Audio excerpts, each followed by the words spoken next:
un sujet explosif qui va être traité demain à l'Assemblée nationale, cette fameuse loi sur le droit à mourir et sur la fin de vie, en lien également avec les soins palliatifs. Donc, François Asselineau a eu une prise de position très ferme et allant jusqu'à comparer la loi sur la fin de vie à l'Allemagne nazie qui, en 1939, avec Hitler, a lancé l'action T4 pour assassiner les incurables. Donc voilà, il a eu une position très très forte justement pour inciter à réagir et à se poser des questions. Donc vous avez tous plus ou moins pris connaissance du contenu du projet. Il y a un point qui a quand même alarmé, c'était celui de créer un délit d'entrave à l'accès à l'aide à mourir et de punir de 2 ans de prison et de 30 000 euros d'amende toute personne qui pouvait poser problème.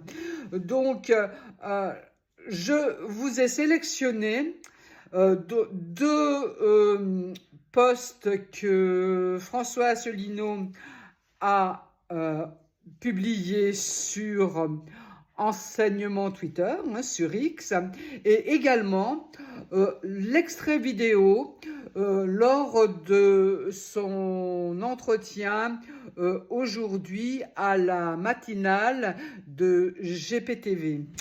Et donc, on fera un point à la fin de cette vidéo. Indiquez quelles sont vos réactions. À plus tard.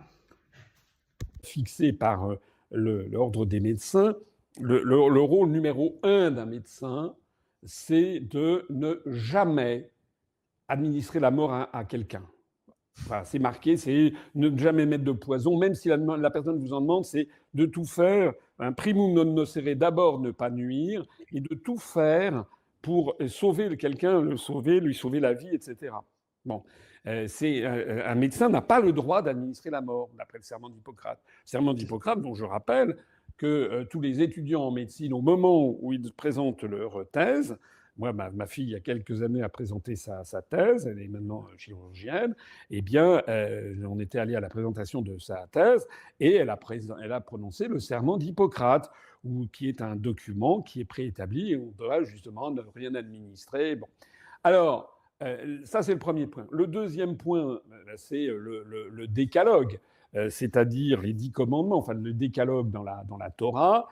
Le tu ne tueras point, c'est les enseignements que Dieu donne à Moïse en haut du mont Sinaï, qui ont été repris par le christianisme, qu'on appelle les 10 commandements. Les 10 commandements, dedans, tu ne tueras point. Et donc, c'est quand même une structuration de 2000 ans d'histoire où, normalement, on ne doit pas tuer quelqu'un.